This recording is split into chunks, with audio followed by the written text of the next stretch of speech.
एक शहीद कह रहे हैं और एक मासूम कह रहे हैं। क्या ये पत्थरबाजों को, इन दंगाइयों को बढ़ावा नहीं देंगे इस तरह के नेताओं के बयान?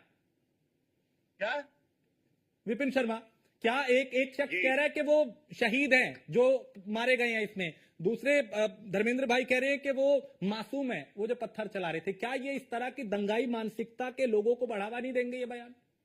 मैं अब दोबारा उसी बात को दोहराऊंगा राजेश जी, शॉर्ट में। मैं हाँ। दोबारा आग्रह करूंगा। हाँ। क्योंकि मैं धन्यवाद दूंगा धर्मेंद्र यादव जी का, और जो प्रवक्ता भाजपा की है, तो शाकिर भाई से भी मैं यही एक आग्रह करूंगा कि बीच में कोई ना बोले, क्योंकि एक चर्चा सार्थक रहने देते हैं, क्योंकि मुद्दा बड़ा गंभीर है।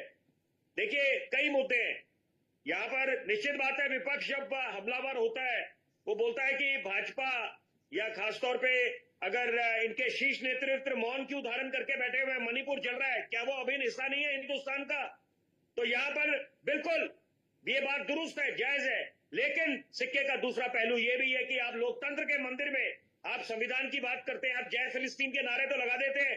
बांग्लादेश में जो हालात बने हुए हैं इस समय, वहां पर वो चीख पुकारे नहीं सुनाई दे रही।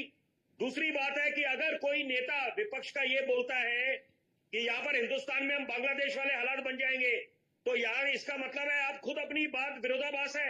एक तरफ बोलते हैं संविधान का हमने सम्मान करना है, निस्संदेह सब लोगों से उम्मीद करी जाती है कि आप संविधान को सर्वोपरि माने, लेकिन ये विरोधाभास क्यों कि संविधान तो ये भी बोलता है जो चुनी हुई सरकार है। एक तरफ आप बोलते हैं माननीय जरूरी बात। हाँ। एक मिनट, संभल पे भाई, शॉर्ट में संभल पे प्लीज। अच्छा बोल रहे थे, अपने शुरुआत अच्छी की, लेकिन आप इसका प्रवक्ता मतलब हो गए। मैं दोनों पहलुओं को जाकर करूंगा। बहुत अच्छी की, लेकिन आप भाजपा के प्रवक्ता हो गए। फिलिस्तीन चले गए, आप बांग्लादेश चले गए। अरे भैया, सरकार आपकी, आपने अकेले क्यों नहीं की? भैया आपके प्रधानमंत्री पूछे ना, भैया आप पिछली डिबेट प्रधानमंत्री में जो सच बोलेगा वो भारतीय जनता पार्टी के लिए मैंने वो बिरयानी खाने पाकिस्तान चले जाते हैं। को आग्रह करा था, इसका नहीं, आप मतलब बड़ी है अच्छी आपकी शुरुआत नो डाउट अच्छी थी, लेकिन फिर आप प्रवक्ता हो गए। नहीं भाई साहब, ऐसा नहीं होता है। ये नहीं, आप सर्टिफिकेट नहीं बांटो, मेरी एक आग्रह है। पिछली बारी प्रधानमंत्री को, भैया बात तो सुन लो, प्रधानमंत्री को आंखें लाल करनी है ना भैया एक मिनट हो जाएगा। देखो, ऐसे नहीं, दर्शकों का सम्मान करते हैं। आप पिछली बारी चर्चा में स्टूडियो में बैठे थे मेरे साथ, आप बोल रहे थे वाह कमाल के आप पत्रकार हैं, बड़े दिनों बाद किसी अच्छे पत्रकार से मुलाकात हुई। अच्छा कहेंगे तो मैं अच्छा कहूंगा। दिया था मुझे मीठा मीठा कड़वा कड़वा थू, आपकी थोड़ी सी अगर आलोचना आपको लगे तो फिर आपने कह दिया बीजेपी के प्रवक्ता।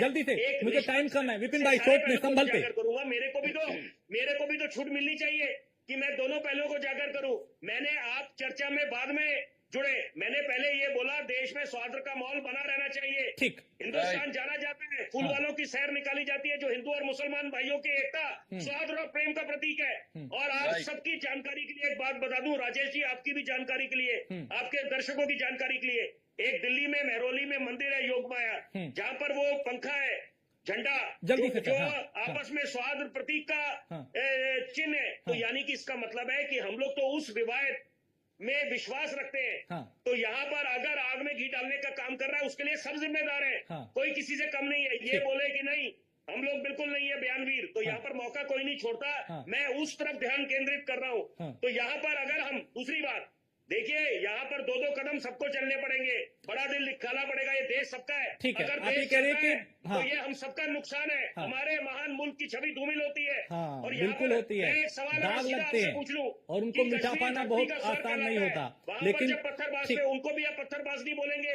Stone pelters.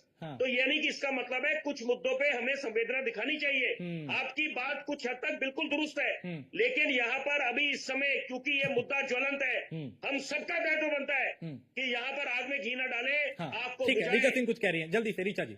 मैं धर्मेंद्र भाई आपके